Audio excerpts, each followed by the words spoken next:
here is my sea moss. I just kind of rinsed it off real quick. But in this video, I'm going to be showing you guys how I make my sea moss gel. Super excited.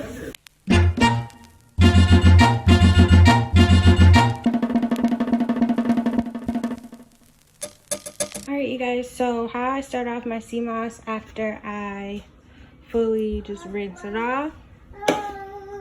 This is a clear quartz. Thank you. My baby's bringing me my phone case. Oops.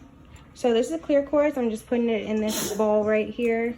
I have some ionized alkaline water. You want a popsicle? Give me 1 second, y'all. Mommy duty calls. All right, so if you can see that, there we go. The water's filled up right until the top of the crystal. So the top is literally just hanging out. So now I'm just taking my sea moss. I'm adding it to the water. And to get rid of like the fishy smell, also any extra bacteria, anything like that, I'm gonna throw some limes in.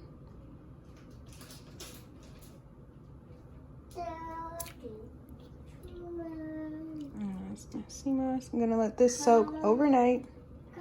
I soak my sea moss for 24 hours to get it as soft as possible and as cleaned out as possible. And you will see in the morning how much this stuff grows. It grows a lot. I'm sure like this whole thing is probably gonna be full. Okay, you guys, this is going on 2 hours of being soaked. Now I'm just going to, yes, I did wash my hands. Now I'm just going to squeeze the lime some more. So I'm gonna squeeze like all of them. Before I only did like one. I'm gonna squeeze them, get the juice in. And squeezing the limes is just gonna help the juice and the acid from the limes just really penetrate that oceany, seafloor, fish ass smell and taste. So, and after this process of it soaking overnight, it's not even gonna smell or taste like anything.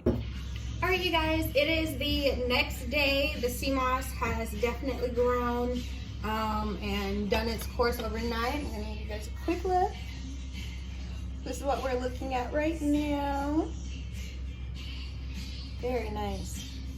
So now what I'm going to do is I'm going to strain it and then put it in the blender with some water and get to blending.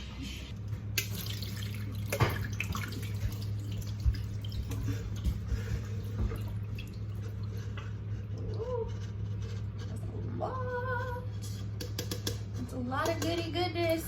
A lot of goody goodness. Awesome. So, another reason I soak my sea moss in alkaline water is, I mean, sea moss itself, if you know alkaline, then you know if it's green, if it has life, then you're looking at alkaline, right? That's what we're made out of. That's what, you know, our bodies need to survive. I drained all of the sea moss, got the juice that I wanted out of it. So now I'm going to, this is liters. Let's do cups. So now I'm going to throw it in my blender, right? So I'm gonna put about up to 2 cups of sea moss in here. Well, that was quick. Okay, maybe a little more. There we go. Yeah. And so a good rule of thumb is 1 part sea moss, 2 parts water. And since the sea moss did kind of grow, well not kind of, but since the sea moss did expand from the water, it's kind of hard to kind of like measure out, because before this was all half a pound. Now this is probably like a whole pound, you know? So I eyeball it, but as long as the water comes above the sea moss and a little bit over, that's typically when I call it. And then also you'll be able to tell by how it blends. If it doesn't blend very smoothly and all right up, you know you don't have enough water. So yeah.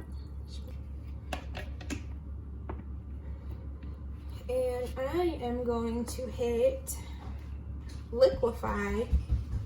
I do like to go at like different paces, but I'll hit smoothie so that it'll just kind of like whip it up real quick, and then I'm gonna hit liquefy or puree.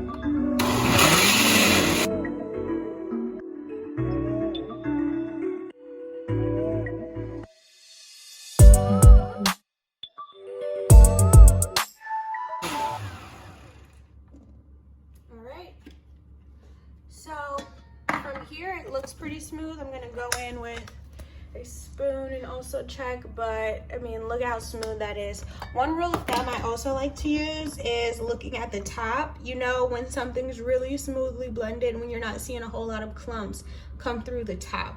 I'm going to go in again and press liquefy just to get it as fine as possible and get the sea moss, you know, blended as finely as possible. But yeah, this looks really smooth.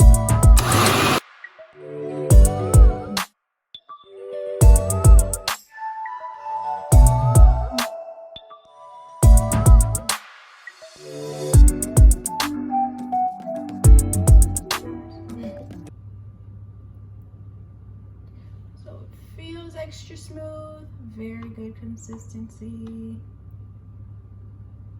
Nice. Oh wait, you guys can't see it. Hold on, I'm gonna try to get a good angle of it.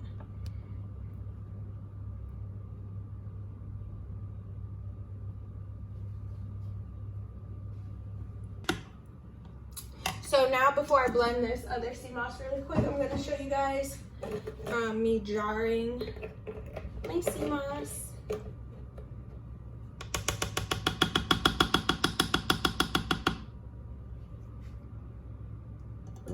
There you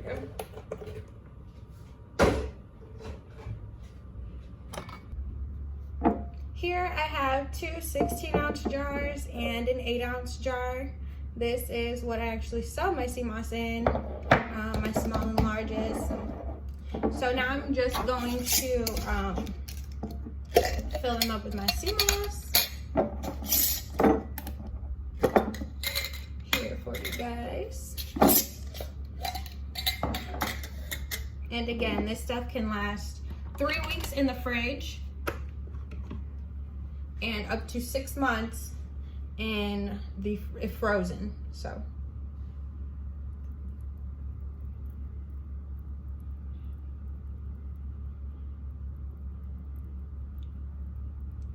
and I like to fill my jars to the very top.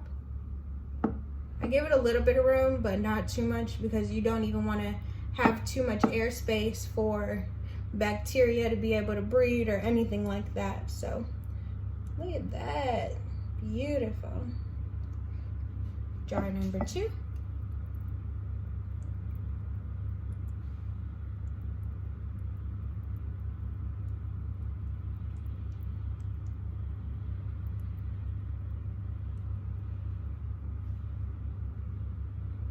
Nice, nice, nice, nice. A little drippy drip.